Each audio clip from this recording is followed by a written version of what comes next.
At 8 a.m. on the 13th of August, 1964, Peter Anthony Allen and Gwynne Owen Evans were led from their cells to the gallows. 10 seconds later, they were dead, their necks snapped by the hangman's noose.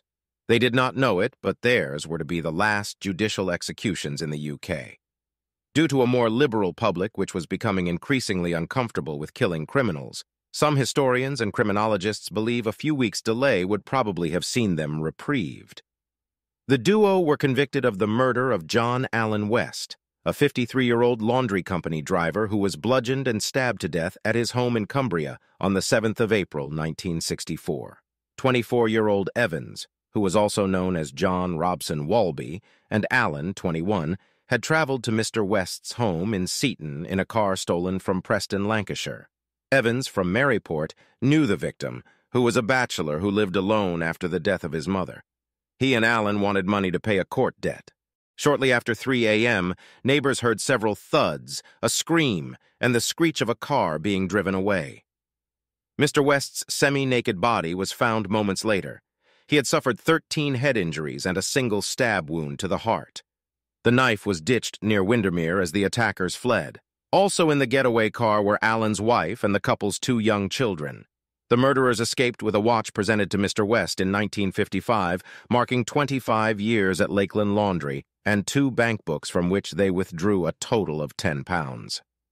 Police found Evans's jacket hanging on Mr. West's banister, which quickly led them to the culprits. Each blamed the other for striking the fatal blows, but a jury found them both guilty of the capital murder of Mr. West under the joint enterprise law. Although Evans and Allen were given the death penalty, the public's attitude was turning against the practice, and they both launched appeals hoping to commute the sentence to life in prison.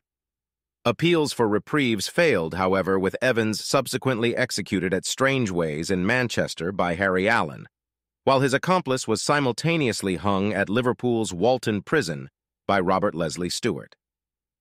Mr. Fielding, who has written more than 20 books about UK hangings, said, "Whether a man was reprieved or not was quite arbitrary. There were people who committed much more brutal murders who, after being sentenced to execution, were commuted to life sentences. It may even have come down to the fact that a prison hadn't used its gallows for a while. There was no consistency." Barry Lees, a lecturer in policing at the University of Cumbria, said the crime itself was not historically significant. But what happened to the criminals is a part of British history. He said, "It was not a crime that many people would have known about. Those responsible were caught pretty quickly. There was not a major manhunt or anything like that, and it is not one that would have stuck in the mind. But the fact it led to the last 2 executions in the country makes it memorable."